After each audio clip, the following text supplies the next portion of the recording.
तो यहां पर बड़ी खबर आपको बता दें, टीवी9 कॉन्क्लेव में राज्यपाल जगदीप धनखड़ ने यह कहा कि बंगाल में इस बार बड़ा बदलाव होगा। हर सवाल पर बेबाकी से जवाब दिया उन्होंने।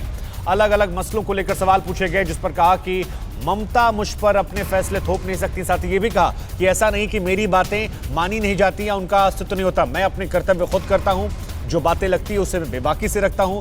ममता ने मेरी चिट्ठियों का जवाब नहीं दिया, ये बात उन्होंने कही। ममता सरकार पर हालांकि कई सारे बड़े आरोप जो थे वो यहां पर राज्यपाल की तरफ से लगाए गए। ये भी कहा कि कोई भी भारतीय बंगाल में बाहरी नहीं हो सकता। ये उस सवाल के जवाब में था कि बंगाल में बंगाल वर्सेस बाहरी शब्द चल रहा था। साथ ही ये भी कहा कि बाहरी शब्द को सुनकर बहुत ज्यादा चिंता होती है मुझे। सरकारी तंत्र का राजनीतिकरण दुर्भाग्यपूर्ण है। जब ये सवाल पूछा गया कि क्या यहां पर राष्ट्रपति शासन लगना चाहिए, तो कहा कि चुनाव आयोग जो है वो एक सशक्त बॉडी है और चुनाव आयोग पर मुझे पूरा भरोसा है। मेरी मुलाकातें ममता बनर्जी से, अब्दुल मनन से, सुजान चक्रवर्ती जी से और जितने भी नेता हैं अच्छी होती है, सार्थक होती है और ज्ञानवर्धक होती है। मेरा उत्तरदायित्व है मैं उनके दृष्टिकोण को समझूं, उनकी बात को अप्रिशिएट करूं।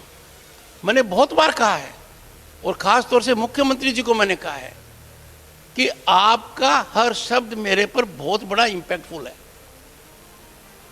दिल्ली से वरिष्ठतम कॉन्स्टिट्यूशनल फंक्शनरीज का भी इंपैक्टफुल है, पर जिस दिन कोई भी व्यक्ति किसी भी पद पर हो यह देख लेगा कि राज्यपाल वो करेगा जो हम कहेंगे, मैं इस पद के लायक नहीं रहूंगा। इस पद का निर्णय मैं करूंगा। मैं पद पर रहता हूं या नहीं रहता हूं इसका निर्णय और कोई कर सकता है। हर किसी की बात का मेरे पर बहुत असर रहेगा। सोचूंगा, समझूंगा, मर्यादा में रहूंगा, किसी भी हालत में मर्यादा को क्रॉस नहीं करूंगा।